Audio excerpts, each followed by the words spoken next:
So இன்றைக்கி நம்ம பார்க்க போகிற topic ER model, entity relationship model. என்டிட்டிஸ்னால் நம்ம ரியல் டைமில் இருக்கிற ஆப்ஜெக்ட்ஸ் தான் என்டிட்டிஸ். நம்ம இப்போ ஒரு என்டர்ப்ரைஸ் கொடுத்துருக்காங்க, அதுக்கு உண்டான ER வரைய சொல்லும்போது அந்த என்டர்ப்ரைஸில் இருக்கிற ஆப்ஜெக்ட்ஸோ இல்லை அந்த ஆப்ஜெக்ட்ஸ் எல்லாத்தையும் நம்ம வந்து என்டிட்டியாக கன்சிடர் பண்ணிக்கணும். ஸோ அந்த என்டிட்டியும் இன்னொரு என்டிட்டியும் ரிலேட் பண்ணுறதுக்கு ஒரு லாஜிக்கல் ரிலேஷன்ஷிப் தேவை கண்டிப்பாக, இல்லையா? ஸோ லைக் ஒரு கஸ்டமர் டேபிள் இருக்குது. கஸ்டமர் டேபிள் இப்போ வந்து டெபாசிட்டுங்கிற டேபிள் மூலயமா அக்கௌண்ட்டோட கனெக்ட் பண்ணலாம். நான் customer deposit some amount into his account அப்படின்னு சொல்கிறேன்னா, இப்போ கஸ்டமருங்கிற டேபிளையும் அக்கௌண்ட்டுங்கிற டேபிளையும் நம்ம எப்படி கனெக்ட் பண்ணுறோம்? டெபாசிட்டுங்கிற ஒரு ரிலேஷன்ஷிப் மூலயமா நான் கனெக்ட் பண்ணுறேன். ஸோ அப்போ வந்து இதுக்கு ER டயக்ராம் நான் எப்படி வரையணும்னு இப்போ சொல்கிறேன். ஸோ ரெக்டாங்குலர் பிளாக்கில் இருந்ததுன்னா அது என்டிட்டி செட். ரெக்டாங்குலர் பிளாக்கில் நம்ம வந்து என்டிட்டி செட்டை வந்து என்டிட்டி செட்டை ரெப்ரசென்ட் பண்ணுறதுக்கு ரெக்டாங்கிள்ஸ் யூஸ் பண்ணுறோம். அடுத்தது ஆட்ரிபியூட்ஸை ரெப்ரசென்ட் பண்ணுறதுக்கு எலிப்ஸை யூஸ் பண்ணுறோம். டைமண்ட் ஷேப் எதுக்கு யூஸ் பண்ணுறோன்னா ரிலேஷன்ஷிப் சொன்னோம் இல்லையா, என்டிட்டி ஒரு என்டிட்டிக்கு இன்னொரு என்டிட்டிக்கும் உள்ள ரிலேஷன்ஷிப்பை வந்து டினோட் பண்ணுறதுக்கு டைமண்ட் யூஸ் பண்ணுறோம். ஸோ இது எல்லாத்தையும் கனெக்ட் பண்ணுறது, லிங்க் பண்ணுறதுக்கு we are using lines. So இதுதான் ஜென்ரலாக ER மாடல். ஸோ இதோட கிராஃபிக்கல் ரெப்ரசன்டேஷன் பார்த்திங்கன்னா இப்படி தான் இருக்கும். ஒரு entity and then it's connected to it's attribute, name, address, இதெல்லாம் வந்து ஆட்ரிபியூட். பர்சனுங்கிற என்டிட்டிக்கு, ஒரு பர்சனுக்கு name, address, birth date, age, hobbies இதெல்லாமே வந்து ஆட்ரிபியூட்ஸ்னு சொல்லணும். ஸோ இதில் எப்படி கொடுத்துருக்காங்கன்னு பாருங்கள். நேம் வந்து எலிப்ஸில் கொடுத்துருக்காங்க, அது ஆட்ரிபியூட்டுங்கிறதுனால. பர்சனுங்கிற என்டிட்டி செட்டுங்கிறதுனால ரெக்டாங்கிளில் கொடுத்துருக்காங்க. ஹாபீஸ் பாருங்களேன், it's a double ellipse. Multi valued attributes எல்லாமே வந்து டபுள் எலிப்ஸில் வந்து கொடுக்கணும். மல்டி வேல்யூட்னா இப்போது ஹாபீஸுங்கிற ஆட்ரிபியூட்டுக்கு n நம்பர் ஆஃப் வேல்யூஸ் இருக்கலாம். லைக் எனக்கு வந்து ஸ்விம்மிங் இருக்கலாம், இன்னொருத்தருக்கு டான்ஸிங் இருக்கலாம், இன்னொருத்தருக்கு சிங்கிங் இருக்கலாம். இந்த மாதிரி நிறைய வேல்யூஸ் இருக்குது இல்லையா? ஒரே இதுக்கு ஒரே ஆட்ரிபியூட்டுக்கு மல்டி வேல்யூஸ் வந்து ஆப்ஷனலாக இருந்ததுன்னா இட்ஸ் அ மல்டி வேல்யூட் ஆட்ரிபியூட்னு சொல்லணும். அடுத்தது டேஷ் டெலிப்ஸ். இதை ஏஜுக்கு பாருங்கள், டேஷ் டெலிப்ஸ் இருக்குது அப்படின்னா அது டிரைவ்டு ஆட்ரிபியூட்னு அர்த்தம்.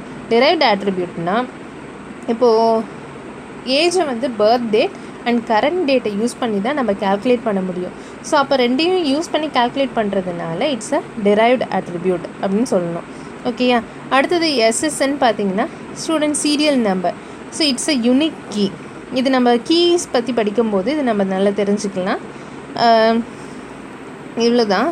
அடுத்தது சிம்பிள்ஸ் அண்ட் நோட்டேஷன்ஸ் பாருங்கள். ரெக்டாங்கிள்னா என்டிட்டி, டைமண்ட்னா ரிலேஷன்ஷிப், எலிப்ஸ்னா ஆட்ரிபியூட். டபுள் ரெக்டாங்கிள் இருக்குது பாருங்கள், இது இப்படி இருந்ததுன்னா அது வீக் என்டிட்டின்னு சொல்லணும். அதே மாதிரி டபுள் டைமண்ட் ஷேப் இருந்ததுன்னா வீக் என்டிட்டி ரிலேஷன்ஷிப்னு சொல்லணும். டபுள் எலிப்ஸ் அதுதான் பார்த்தோம் இல்லையா, ஹாபீஸ்க்கு மல்டி வேல்யூட் ஆட்ரிபியூட். அடுத்தது பாருங்கள், ஜென்ரலைசேஷன், ஸ்பெஷலைசேஷன் அண்ட் அக்ரிகேஷன். இது வந்து என்டிட்டிஸ்க்கும் ஆட்ரிபியூட்ஸ்க்கும் உண்டான ரிலேஷன்ஷிப், ஸ்பெஷல் ரிலேஷன்ஷிப் ஏதாவது இருந்ததுன்னா அதை ரெப்ரசென்ட் பண்ணுறதுக்கு தான் ஜென்ரலைசேஷன், ஸ்பெஷலைசேஷன் அண்ட் அக்ரிகேஷன் வந்து யூஸ் பண்ணுறோம். First one generalisation. ஜென்ரலைசேஷன்னா பாட்டம் அப் அப்ரோச். அதாவது கீழே இருக்கிற லோவர் லெவல் என்டிட்டிஸை கம்பைன் பண்ணி ஹையர் லெவல் என்டிட்டிஸை உருவாக்குறோன்னா அது ஜென்ரலைசேஷன் அர்த்தம். இதே ஹையர் லெவல் என்டிட்டிஸ் இன்னொரு லோவர் லெவல் என்டிட்டிஸோட கனெக்ட் ஆகி இன்னும் மச் ஹையர் ஒன் அதை வந்து க்ரியேட் பண்ணலாம். ஓகே, இங்கே பாருங்கள், எக்ஸாம்பிள் பாருங்கள். சேவிங்ஸ் அண்ட் கரண்ட்ஸை வந்து கரண்ட், இப்போ நம்ம பேங்க்கில் வந்து சொல்லுவோம் இல்லையா, என்னோடய சேவிங்ஸ் அக்கௌண்ட், கரண்ட் அக்கௌண்ட்னு சொல்லுவோம். சேவிங்ஸில் இவ்வளோ மணி இருக்குது, கரண்ட்டில் இவ்வளோ மணி இருக்குன்னு. இது ரெண்டையும் கம்பைன் பண்ணால் நம்மளுக்கு என்ன கிடைக்கும்? அக்கௌண்ட் கிடைக்கும். ஓகேயா? Account is a saving account or current account. பாட்டம்லேருந்து டாப்புக்கு போகிறோம். ஸோ இது வந்து ஜென்ரலைசேஷன். அடுத்தது ஸ்பெஷலைசேஷன். இது அப்படியே ஆப்போசிட் டு ஜென்ரலைசேஷன். ஸ்பெஷலைசேஷன்னா top to bottom process, top down ப்ராசஸ்னு சொல்லலாம். ஸோ இப்போ என்னென்னா ஹையர் லெவல் என்டிட்டியை நம்ம வந்து பிரேக் பண்ணி லோவர் லெவல் என்டிட்டிஸாக மாற்றுறது வந்து top down approach or specialisation. இங்கே பாருங்கள், ஸ்டூடெண்ட் எடுத்திருக்கோம். ஸ்டூடெண்ட்டுங்கிற என்டிட்டி எதிர் ஹி கேன் பி எக்ஸ் ஸ்டூடெண்ட்டாக இருக்கலாம், இல்லை கரண்ட் ஸ்டூடெண்ட்டாக இருக்கலாம். So we are breaking down him into ex student and current student break பண்ணுறோம். ஸோ இந்த மாதிரி பண்ணுறது வந்து ஸ்பெஷலைசேஷன். ஸோ எல்லா ஹையர் லெவல் என்டிட்டிஸும் லோவர் லெவல் என்டிட்டி வச்சுருக்கணும்னு அவசியம் கிடையாது. சில ஹையர் லெவல் என்டிட்டிஸ் வந்து லோவர் லெவல் என்டிட்டிஸ் இல்லாமல் கூட இருக்கலாம். ஓகே, இது ஸ்பெஷலைசேஷன். அடுத்தது வந்து அக்ரிகேஷன். இதில் பார்த்தீங்கன்னா ஒரு 2 என்டிட்டி செட்டுக்கு நடுவில் இருக்கிற ரிலேஷன்ஷிப்பை யூஸ் பண்ணி டோட்டலாக அதை ஃபுல்லாகவே ஒரு என்டிட்டியாக கன்சிடர் பண்ணி இன்னொரு என்டிட்டியோட கனெக்ட் பண்ணுறது வந்து அக்ரிகேஷன். இங்கே பாருங்கள், சென்டருங்கிறது ஒரு என்டிட்டி, கோர்ஸுங்கிறது ஒரு என்டிட்டி. இது ரெண்டும் வந்து எதன் மூலிமா கனெக்ட் ஆகியிருக்கு? ஆஃபருங்கிற மூலிமா கனெக்ட் ஆகியிருக்கு. ஸோ இந்த சென்டரில் இந்த கோர்ஸ் வந்து ஆஃபர் பண்ணுறாங்க அப்படின்னு நம்ம சொல்லலாம். அந்த ஃபஸ்ட்டு இருக்கிற பிளாக். ஸோ அந்த பிளாக் ரெண்டையும் கம்பைன் பண்ணி நான் ஒரு ஆன்சரை வந்து டிரைவ் பண்ணிவிட்டு அதை என்கொயர் பண்ணுவேன். யார் என்கொயர் பண்ணுவா? விசிட்டர் வந்து என்கொயர் பண்ணுறாங்க. ஓகேயா? ஸோ இது ரெண்டையும் நான் அக்ரிகேட் பண்ணிக்கலாம்.